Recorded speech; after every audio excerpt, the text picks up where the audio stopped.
right, good afternoon, all. Good afternoon. Thank you. No, really, it's too much. Okay. So first and foremost, my name is Gavriel Friedman. Let's get cracking. Says the Mishnah in Pirkei Avot. What is Pirkei Avot? Just quickly, it's part of the oral tradition, part of the oral Torah. And the Mishnah says the following. It's found in 1:3. Antigonus ish Socho, Kibel Meshimon and Tzagdik. Antigonus, the man of Socho, the Sochite. He received the tradition. Tradition. If we move back a little bit, we understand just to the beginning of Pirkei Avot. It starts off with the whole link. Starts off by saying, Moshe ki b'tonim, you see 999, u'masar li Yoshua, v'Yoshua lizakenim, u'zakenim l'navim, u'navim misarua, la'anshe knesses ha'gedola. That's how I taught my daughters the Pirkei Avot, so if you want to learn it. And then it goes like this. Moshe ki b'tonim, Mesidim, Misar l'Yeshua, v'Yeshua lizakenim, zkenim l'navim, l'navim la'anshe ha'gedola, which means Moses got the Torah from Sinai. From Sinai, I thought from God. Beautiful question, look at the morale, not for now. Bottom line, he says what? He says I got it from God, who then passed it on to Joshua to the elders to the prophets to the men of great assembly, and it goes on and on and on. We're talking about rabbi, student, until today. Welcome to the continuation of the link. So now it goes like this. There's in link number 3, at least in the Mishnah, it goes off to Shimon Tzadik Hayom Mishari Knesset HaGedol. He was one of the last of the men of great assembly, and following him is Antigonus. Antigonus is actually a Greek name.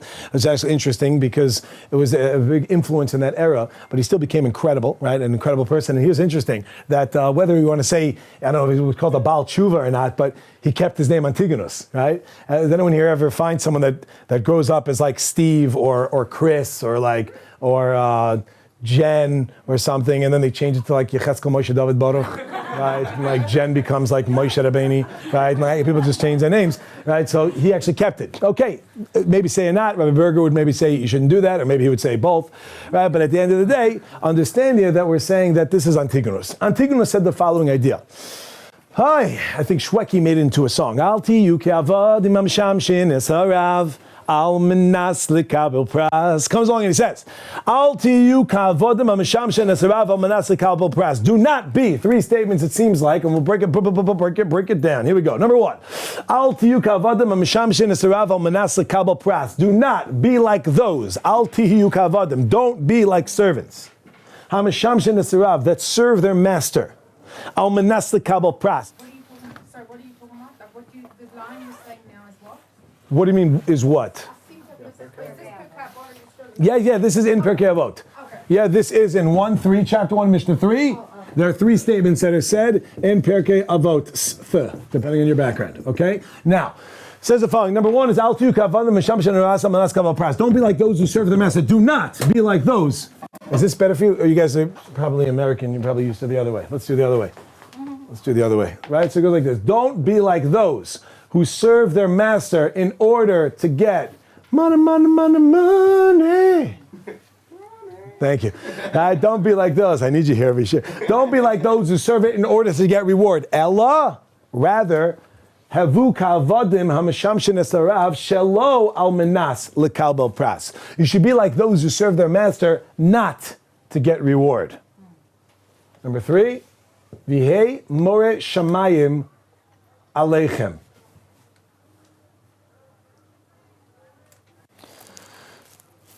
Okay, I'm not writing that one down because if I write it, let me translate it.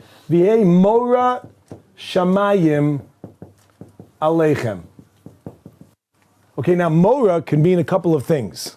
Coming from the word yira. What does it mean? Okay, fear is one. Give me another one. Awe. Okay, teaching also, right? Good. But I think it's with a hey, right here. V'hei mora shamayim aleichem means, and you should have fear of heaven upon you. Okay, I don't want to write it because it's not only that, but you should have fear of heaven upon you.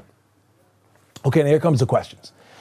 First of all, Mishnayos are not just random. There's connections between them, right? It's not like, and he said the following, you should serve your elders. Chocolate, I like to ski. Right? You don't have random statements like that, right? Mishnayos are not ADD as much as they may seem sometimes. There's sometimes, if anyone's ever learned Gemara, if anyone's ever learned Talmud, sometimes you're learning a Talmud and it seems like, it's like talking about, how to get married on Shabbos, and then as it's like, and by the way, it rains on Tuesdays, right? You're like, what, right? And you think like, this is like, some of my students call it, here's an ADD Gemara, right? And it says, no, it's not. There's connections. There's a reason why, there's an order, there's a rhyme and a reason to everything. So what's a connection? It starts up by saying, don't serve your master in order to get reward. Rather, do it not to get reward. That makes sense. That's connected. And have fear of heaven upon you. What does that have to do with anything? Begin. Loving Hashem. Say again. Loving Hashem? What about loving Hashem? Like, it's basically saying instead of doing it for yourself, you do it for Him. Excelente. Pero. You started by saying one thing, and then you started and then said a different one, unless you meant the same thing, both of them, for Him. Exactly. For Him, meaning loving. Okay, I was going to say it a little differently, but it could be both. What's the connection of number 3 to 1 and 2? Well, let's think about it. Don't be like those who serve their master in order to get reward. Find a balance between the two of them. Okay, 2 of what? The two of those aspects, to not serve, What are these aspects? to not serve for the case of like wanting money, but also not serving for not wanting money, you know, stuff fun. Well, it doesn't say that. It says don't do it for a reward, do it not for reward. So it's kind of saying, almost sounds like maybe it's saying the same thing. There's no other balance.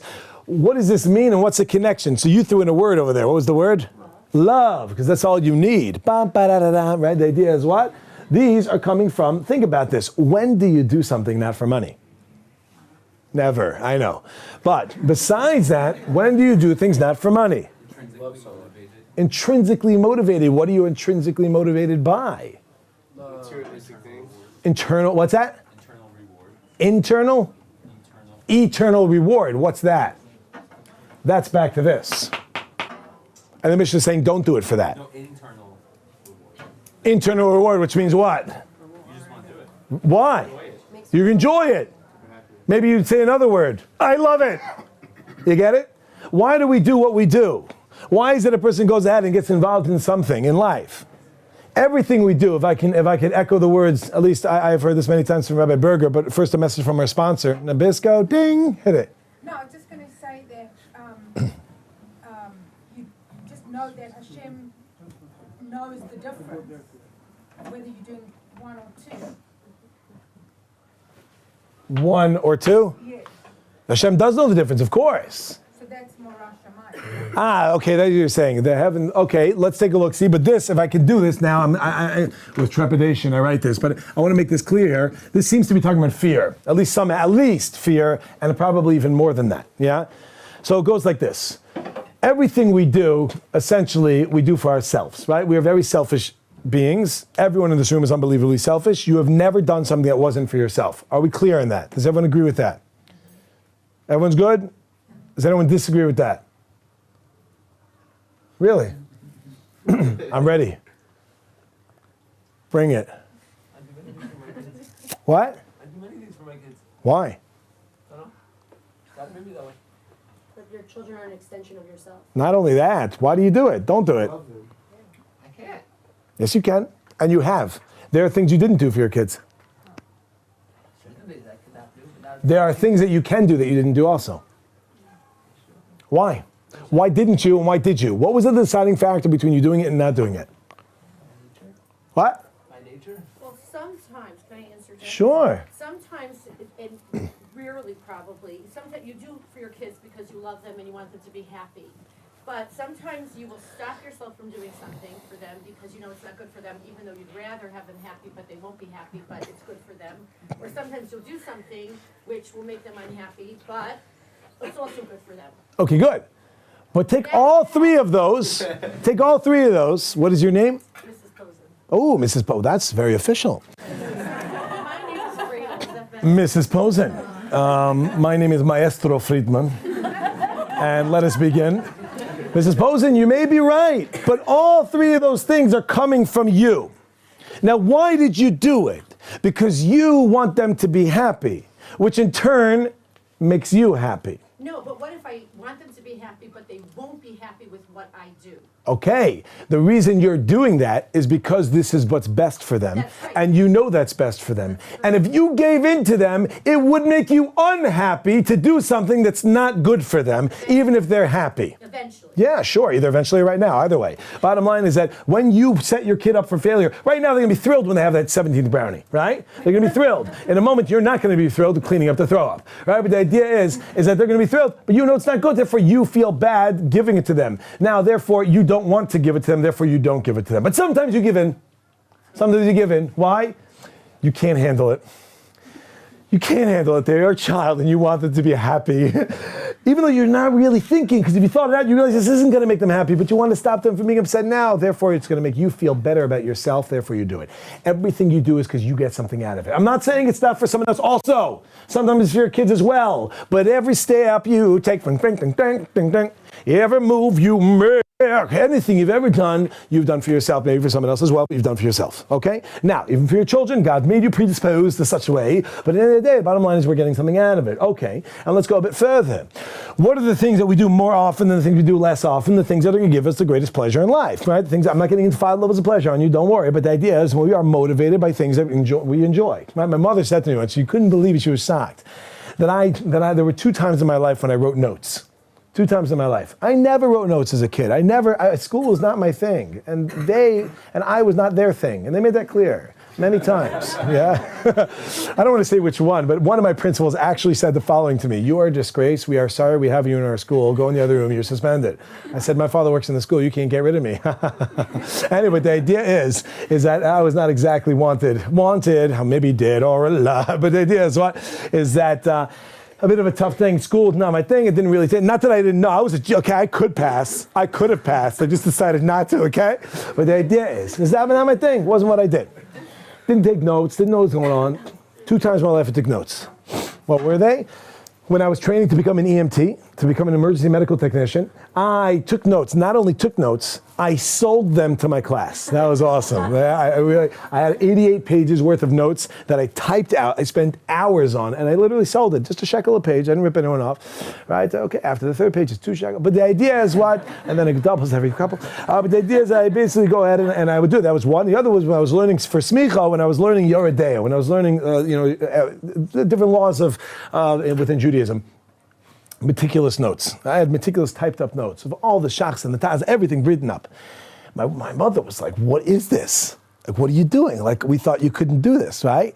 Because every kid that doesn't do well in school definitely has ADHD and definitely doesn't grasp what's going on.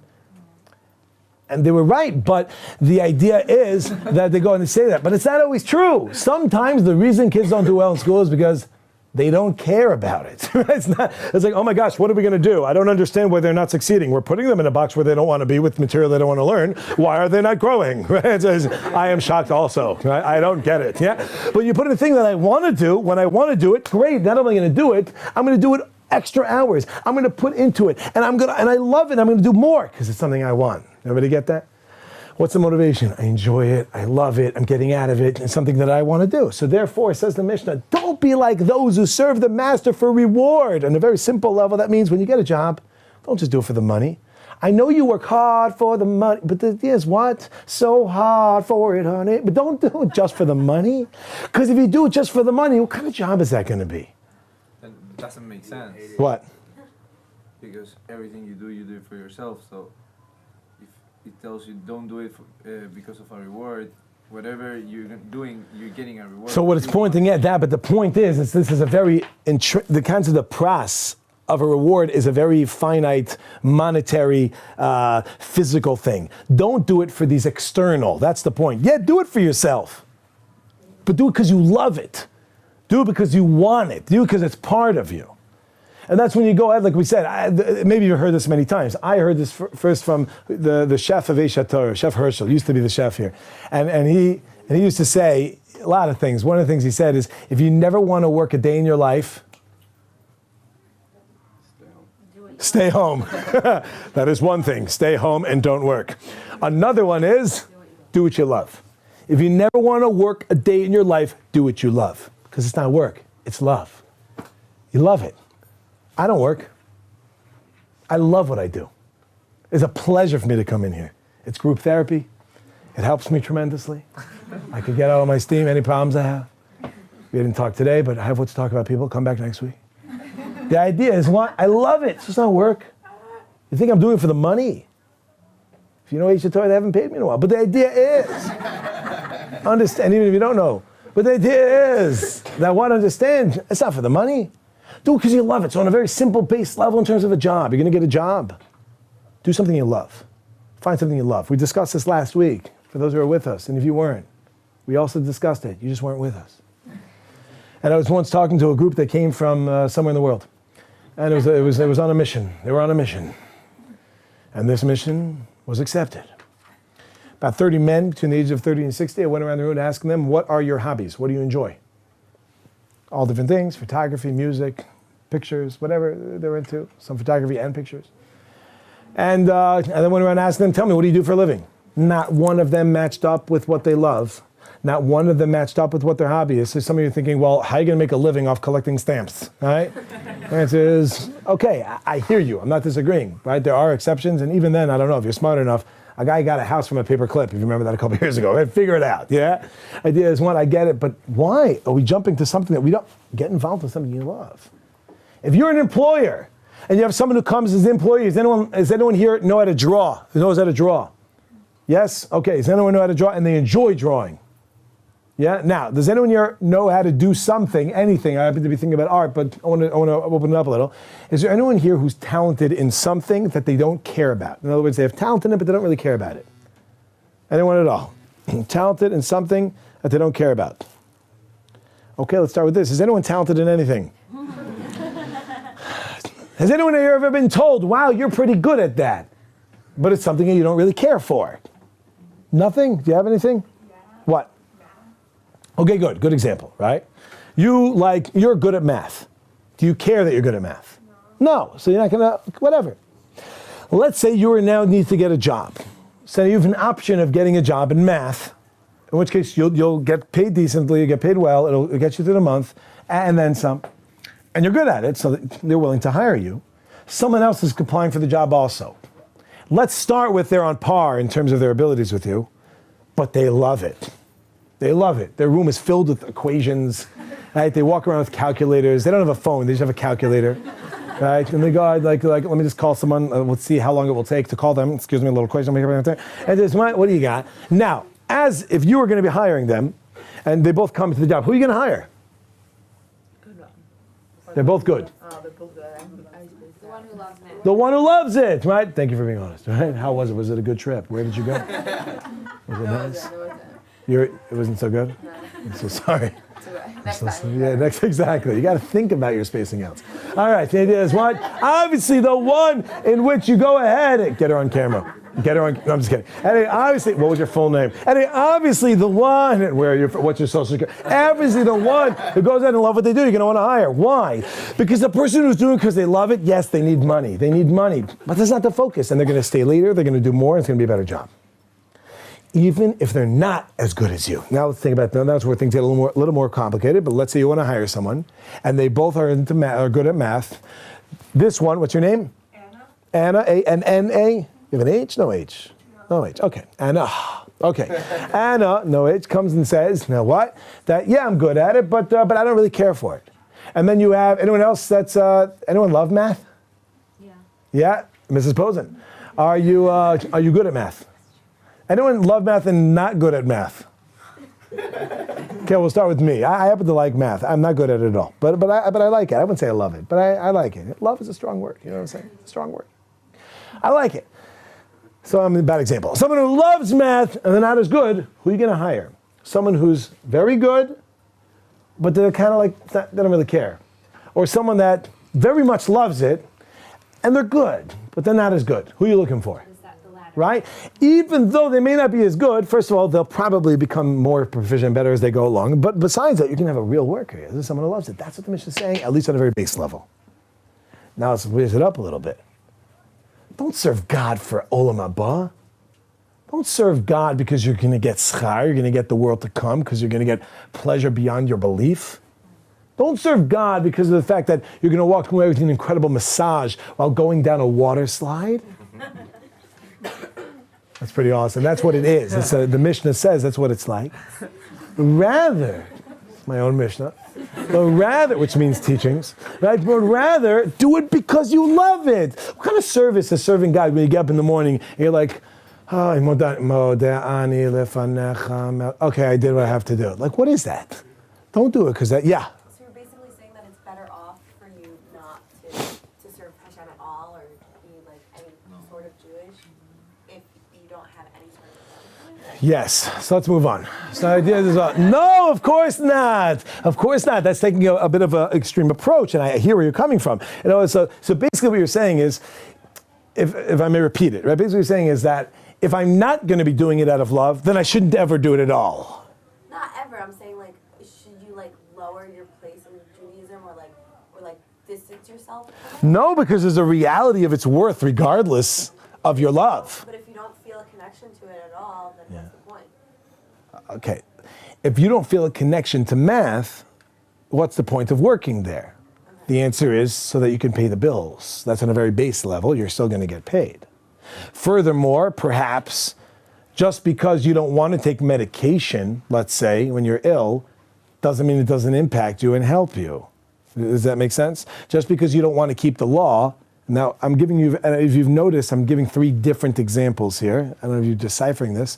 Doesn't mean that you don't keep it because of consequence. That's the 3rd one, and I'm not getting into the focus of that. The focus should not be like, if not, you're going to burn hell. Right? That's not the goal, right? You understand? But understanding the idea is, furthermore, when a person stops doing it, that just severs the ties even more. In which case, what should a person do if they're not feeling it? Should they just stop? The answer is no. We should continue. And we should try to find a way of how we can get to feel it. How can we take what we have already and add to it? That's what I'll tell you. Again, I don't know everyone's backgrounds here. But yes, sometimes a person who grew up observant, even if they're not observant, they have a bit of an advantage, at least from a starting point. Because a person who grew up observant, if they now want to connect, they already know what to do because they've been doing it. What about a person who grew up not observant and wants to connect? Of course they can connect, and they connect to the highest of levels, but it is going to be a bit of a challenge to now figure out, but what am I supposed to do? For those who are already doing, they just don't have the connection, beautiful, you know what you're doing already, now let's just work on connection. You understand? It's a lot easier once you're already doing to just switch that light on. Question is how, we'll have to deal with that another time. But the idea is, ultimately, I'm not saying not to, continue. However, I am saying, don't live a life just like that, because that's going to stink. That's miserable. That's depressing. Getting up and going because I have to, because I got to, right? If not, what's going to happen? We should be living a life because we actually love it. And maybe even today we'll deal with a little bit how to get to that, right? The idea is one understanding, that's number 1.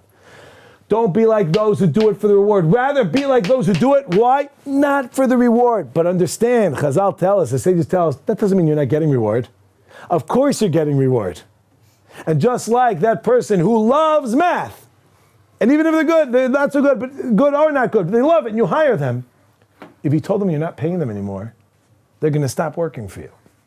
Not because they don't love it, but because, let's deal practically here. You understand? So therefore understand, people, you're going to get reward. Don't worry. You have it coming. You're going to get it. It's going to be good. It's going to be good. But don't focus on that. We have to work on this. Okay, and then what? And have fear of heaven upon you. Now we get some sort of duality going on. Now we can understand the relationship of number 3 to number 1 and 2. Number 1 and 2 are talking about love. Number 3 is talking about fear, right? We got a love-fear relationship. But still, we have one question here. Why? Why fear? What do you need fear for? If I have love, isn't that enough? Why do I need fear? If I love God, if I love my spouse, if I love my children, my students, my neighbor, if I love, why do I need fear? What? Because we still make mistakes when we love someone. What do you mean? Sometimes I shout to my mother, to my parents. Stop it. People I love, you hurt them. So if you have both, Why do you shout? Why do you yell at them? Why do you're you... angry because bad things happen to you, not the way that you want it. But if you have, How are you feeling at that moment towards them? Do you feel the love? No. So in other words, what you're telling me is, if I can understand in this particular example, is that maybe you don't feel the love always. And understand, your parents turn to you and go, I don't understand. Can you feel the love tonight? It's where we are. It's enough. Kings and vagabonds. What they do is what? Maybe I don't always have it, in which case, okay, you need something, but there's another one. What is it? Well, there's fear. But I was going to say her question earlier. Yeah. She said that if you don't love something, don't do it at all. But then you have the aspect of fear. I mean, if you're scared of something, you're scared of what's going to happen to you. Right, that was a third thing I said of a consequence that's going to occur, right? Okay, good. I mean, bad, but good. I mean, if you yell at your parents, But bad. you're going to But good. if you're young, like your Bad. grandma. Okay, good. Let me give you an example. Yeah, what do you got? The fear of losing the relationship. Once you have the love, you develop the fear of losing that love. Losing the relationship. Let me ask you. Explain what you mean. For example, I don't want to use me, but let's say I'm not me. I love my wife. I love my girlfriend. Let's put it, that's not going to go over well with my wife. If somebody loves their girlfriend, they love their girlfriend, are they going to do something to hurt them? No, that's the point. They're not going to, right? Why aren't they going to? And you're saying because of the fear of the relationship, of losing it. I'm going to say not because of fear, but because they love them. They love them so much they wouldn't want to hurt them. What? Okay, that ends up being both. Again, I got you. Where you from, kid? Right? It ends up being both. But give me something else. Give me more. Bring it out. Let me say it like this. This is where things get a little bit messy. Okay? And this is where this could have gone to Torah any time, and now it's not going to be anymore. Get ready. If you want to leave, it's your choice now. Is it possible? No, you want to stay. Is it possible? Is it possible for a man to love his wife? Yeah. Good. Now. Okay, now let's move on, now that that's clear. Now, the question is it possible for a man to love their wife and have an affair? Yeah. Can he still be loving his wife and have the affair? Yes. Is it possible for a woman to love her husband and have an affair? Yes. No. So ladies, if any of the guys you heard saying yes, watch out for them. That's number one. Number two, right? Guys, the same as the flip. Well, we didn't have across the board in the second one. How come? First one I said, is it possible for a man to love his wife and have an affair? Across the board, yes. Is it possible for a woman to love their husband and have an affair? The answer is yeah, no, yes, no. Okay, so now, for those who say yes, I'm not going to discuss that right now, but for those who say no, I'll explain to you why no. Why is it not possible for a woman to love her husband and have an affair? See, because when it comes to women, there's two things. There's physicality and there's relationship. And those things really are not two, but they're one. They really come together. Generally speaking, and please do not say anything if you're not like this, you're going to be saying something about yourself. Don't say anything. Generally speaking, a woman who has involved in some sort of love connects that love with relationship. Does everybody hear that? There's the physical relationship which is connected with love. By a man, there's a physical relationship. So anyway, the idea goes like this. Yeah? So that's why you could find that a man can make a separation and say, I love my wife, but I also love myself. And therefore, it's not that I'm cheating on my wife because I don't love her. I do love her. But even though I love her, I can still make a mistake because I love myself also and do something I may end up hurting. I don't mean to. And some people, they do that, right? Does this make sense what I'm saying? So women can't make mistakes if they cheat on their husbands and they automatically don't love their spouse. I don't want to say automatically because there's always exceptions. My understanding, and it could be I'm wrong. Anyone's welcome to argue with me and tell me that I'm wrong. My understand, okay. Don't say that. You don't want to say that. Not because I'm never wrong, but there's another reason you don't want to say that. It is not uncommon to find that a reason why a woman will cheat on her husband is because she's no longer satisfied in the relationship. Whereas a man might be very satisfied in a relationship, he just likes ice cream. He likes every flavor. Let's stop right there. Let's stop right there. Hold the fort. Slow down. Do you understand what I'm saying? Yes, it could be. No, let's do the flip. Just generalizing it. Yes, I'm generalizing it. Are there exceptions? Sure. And if you want, let's flip it. No problem. Fine. So the woman's the same as a man. It doesn't really change anything. I just happen to be sharing my perceptions, right? Now, if I'm wrong, that's terrible. But okay, not because I'm wrong. I've been wrong. My wife says twice. I think only once. The idea is what? That I've been wrong before, but what I'm trying to point out is that generally I don't see it like that. And if it is like that, so it just proves the point more, which I'm about to share with you. That love is not enough. In other words, when you go ahead and a person's married and they have an affair, what's love got to do? Got to do with it? Nothing. In which case, what happens? This is just ice cream. Stop. It's just ice cream, right? In which case, understanding that I can still love and do this. Therefore, comes along fear. What's fear? Fear is a safety net. A person can't live a life where we have only love. Because if you only have love, great. You love God, but you also love yourself. But women wouldn't be included in this then. What do you mean? Because you just said that women don't have that in love. It's only directing men. Let's start over. Women are just as vain as men. Good? Fine. Let's move on then. Yes? Yes, a woman would have it, and she also is like a man, and she would also sleep around with she loves her husband. Yeah? We'll do more of a dissect. We'll dissect it another time to show how that's, even though it's not true, it could still work. Yeah? But the idea goes as follows. That when we go ahead and love God, I can love God and still have pig. Does that make sense? God, I love you, but I just love pig. I eat pig like a pig. I love pig. Yeah? I had a student who said that to me once. I couldn't believe it. I was blown away. I grew up observant. I grew up religious. I grew up orthodox, whichever word you don't have a psychological problem with. And I'll tell you that when I grew up like this, it's like there's like the cardinal rules of like growing up from. Yeah, the cardinal rules. And that's like, I grew up learning three things, right? Love the Celtics. My father's from Boston. Hate the Yankees. My father's from Boston. And don't eat pig. That's like, those are the three. You don't break that. You understand? You understand? Those are what you do. I was teaching in yeshiva. It wasn't Aish. And I was speaking to a guy. Could have been Aish, but it wasn't. Speaking to a guy who was once, or at least he grew up in an observant home. I was going to say he was once observant, but that's not a proof, just because he grew up in an observant home. But it is what? I'm even Yavin, and you're Yavin.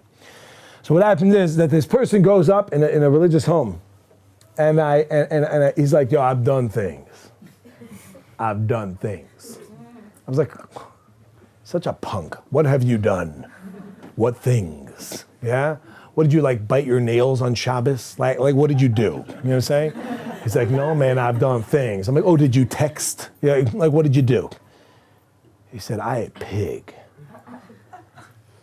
I can't even tell you. Some of you won't understand at all what I'm about to say to you because you didn't grow up with my background. If you grew up with my background, you might understand. Not figuratively, I literally fell off my chair. I could not laughing, out of shock. You what? You ate pig? What are you, nuts? Like, I get it, you want to break Shabbos, you want to eat on Yom Kippur, but pig? You can't eat pig. And by the way, technically, it's not even as bad as the other things I'm describing, but that's when you grow up with something, it becomes the most important thing. Yeah, even if it's not technically. That's how I'm like, eat pig. And he goes to me, I ate pig like a pig. I was eating that pig like no one been. It was like, oink, oink, let's eat, right? The pig, there was a manzana, I had an apple in that pig mouth. I ate the pig with the apple, you understand? And I didn't make a bracha.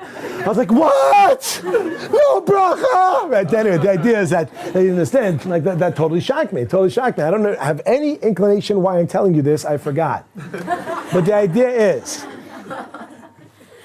that you can love God and still eat pig. However, it comes along and says, now we have consequence. Now again, this is not a focus. We never focus on the aspect of the fear. The concept is not the focus, but without the fear, that opens us up to anything. In which case we have love and we have fear. Why can't we just have love? Because just with love, our relationship can fall because we also love ourselves. So you need fear as a safety net. Okay, then why not just have fear then? Let's just shift to fear. If the idea is to have this relationship with God and to make sure we don't fall. So let's do it out of fear. Why do we need love? Motivates. Good. One is motivating, but I think fear is quite the motivator. When do you see someone running for their life? Out of love. Yeah, because they love to live, yeah, and they want to get out of here, yeah. Why? What? Yeah. It's a deeper connection. It's not only a deeper connection. Meaningful. It's a connection. It's a connection, but it's more than a connection, right? It's a deeper connection. And the idea is, what is it? It's a relationship. That's not a relationship to have the idea of fear. I'll give you an example. Imagine for a moment you're married for 10 years.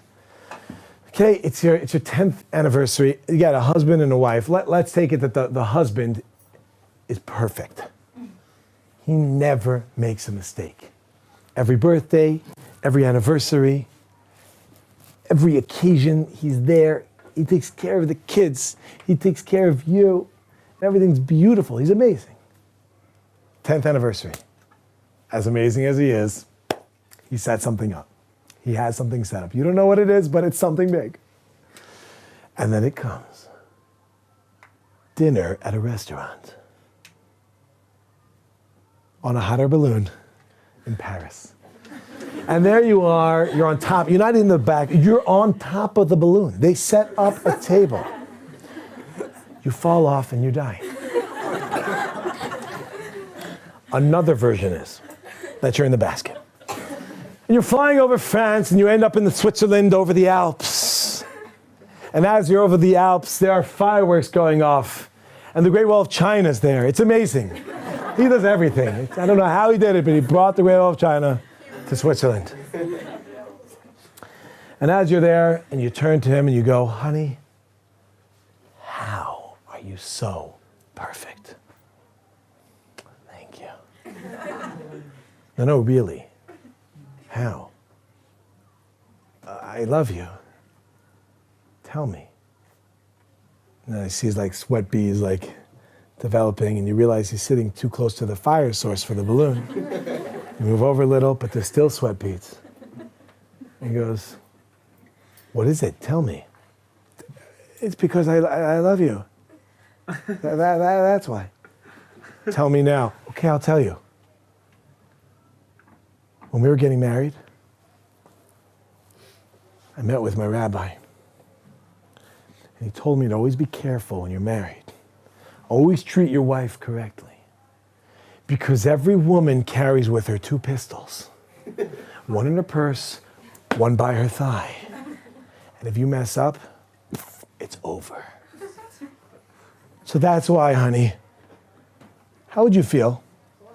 How would you feel now you find out this 10 years of love were actually just fear? How do you feel? Would you feel good? Wouldn't you feel just so mushy inside? So she goes, what? You know? Right? And they did. So at the end of the day, what happens? How would you feel? You feel like that's it? That's not a relationship. That's not deep. That's not real.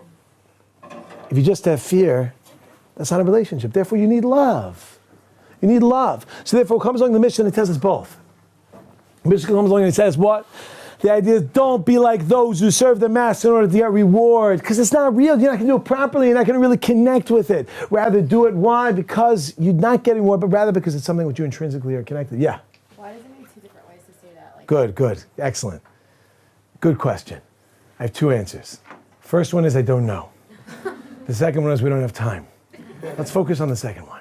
Okay, and the third one is, the idea is as follows, and that is Mor Shamayim Aleichem. Really, maybe we can talk about it after, but we're not going to. Mor Shamayim Aleichem, have fear of heaven upon you. Bli neder, which means I'm lying. Right, which means Mor Shamayim Aleichem, don't worry, call me, Bli neder. I'll get back to you. Come for Shabbos, Bli neder. You know, right, Mor Shamayim Aleichem, have fear of heaven upon you. In which case, what do we got of your people? What do we have kind of love? Love is great, fantastic, but can a person cheat on this past even though they love him, even a woman? Yeah, sure. Answers even tougher. Why? Because what's love got to do with it? It's chocolate ice. Stop. What person goes and even after I love, so okay, so why do I need to fear? Fear is a safety net. Okay, so just have fear. Fear without love, what is that? That's nothing. In which case we have to develop this concept of actually having both. You have to develop the concept of having an idea that I'm doing it. Why? And by the way, it's in our life, even just in practical in your life. You're going to get a job. You're going to go involved in things what you're doing with your life. Get involved with things that you enjoy. That's when life comes out. Go take a course in medic, right? A medic course, right? Go get smicha, right? Go do something what you enjoy. Succeed. Write notes. Sell them. And make a living. When a person goes and does this, then everything changes. Then our relationship with Hashem becomes something unbelievable. Okay, now, how could it be? Just one quick word on what you said. What's your name? Carmel. One quick word, Carmel. So what do you mean? If a person's not doing it, then they shouldn't do it at all, right? It's like an all or nothing type of thing. If I'm not getting it, then I might as well not do it. The answer is no. Of course, even if a person's not getting it, it's worthwhile. Like we mentioned, good keeping with it, because as soon as you stop, then it severs a relationship tremendously. Whereas maybe if you decide one day you want to come back to it, you're right on track, everything's there. But if you're not doing it, then what happens? You sever it and it becomes that much more difficult. But how can a person develop this concept where they're going to be able to go ahead and still get something out of it, enjoy it? Is when we focus and recognize what it's all about. In other words, what I mean is as follows. There's a couple steps with this, in which case we're not going to be able to do this, but I'm going to talk a little quickly so maybe we can get in. Here we go. If we're discussing this idea that we just understand it, and that's like, what's your name? Liora just pointed out the idea of a deeper connection. That's why you have to have the idea of not only of the idea of fear, but also the idea of love. When you go and understand this, what we're talking about ultimately is a relationship. Judaism comes down to the idea of a relationship, of having a connection with the Kadosh Baruch Hu. It's not just the idea of esoteric, you feed him and then you leave, right? I've prayed, I'm good, I can leave him now, I'll be back to pray later, yeah? No, what it means is, and it's the relationship, it's something which is real. If you're able to take a look and focus and shift your mentality of God, I don't know about you personally, but I'm imagining I am judging and I am exposing and pointing on you my self-esteem issues. If you're able to go ahead and look at God, not as this esoteric different thing, but please don't take this as kfira, I don't want to, if you understood what that meant, but the idea is looking at Hashem as connecting to Hashem like you would connect with a person. Connecting to Hashem like you would connect with a person. Not connecting to God like you would connect to a God, which kind of doesn't mean anything. But connecting to God like you connect to a person, the relationship totally changes. It's no longer a thing of like, ugh, or whatever. Furthermore, do you even understand what you're doing to be truth? If you don't think it's true, so then you're going to have a hard time connecting with it because this is not true. But if we can work out to get to this idea that perhaps this is truth, and hey, maybe it is, and it is truth, and then we start doing what truth is and looking at it as a relationship, I think perhaps that would change the way that we look at things. And when we pray, it's no longer done, but it's actually like, let me get involved and actually think about what I'm saying. And when we make blessings, it's not just like, okay, finally, I paid the money I need in order to now eat, but I'm actually appreciating and recognizing that which God has given to me and continues to give to me. And when we go ahead and we have to keep Shabbos, it's no longer like, oh, there's a day I can't work, but it's, hey, a day that I don't have to work. And a day that I can actually go ahead and be able to focus and develop more my relationship to get to the next stage, the next level. So therefore, people putting all this in perspective in your own simple lives and our own simple lives that we lead, without an idea of even going to complexities or something higher of Judaism, which is really actually simple, it's just higher. The idea of simple lives, let's get involved. You never want to work a day in your life, do something you love. But in terms of Judaism, don't be doing it for schar. Don't get caught up in that. Because yes, you're going to get it. You're going to get it and you know you're going to get it. But if the focus becomes that, the relationship diminishes. Understand that we have the love because the love is there which develops, and we have the fear just as a safety net, not to get caught up. And by the way, that's why I don't want to write fear, because Moer Shamayim doesn't only mean fear. The next level of Moer Shamayim means awe, which means that we live on the level that all of a sudden it's not like, oh my gosh, I'm scared of you, that you're going to hurt me, but it's like, wow, I'm blown away by your greatness. And when a person goes ahead and has the two of them together, the love, and that really leads to love. Because when a person has that awe, that just strengthens that level of love, because look how powerful and how amazing, how all-encompassing it is Ein Sof. And God willing, if we live like this, like Antigonus is saying, then we could take a name like Antigonus, which is, again, not the most common Jewish name, and we could become a Tana. We become one of the greatest sages that ever lived, that's quoted in our oral tradition. Okay, people, till next time, it's been a pleasure. See you when I see you. Don't do it. Take care and have a wonderful, wonderful, wonderful Shabbos. Bye-bye.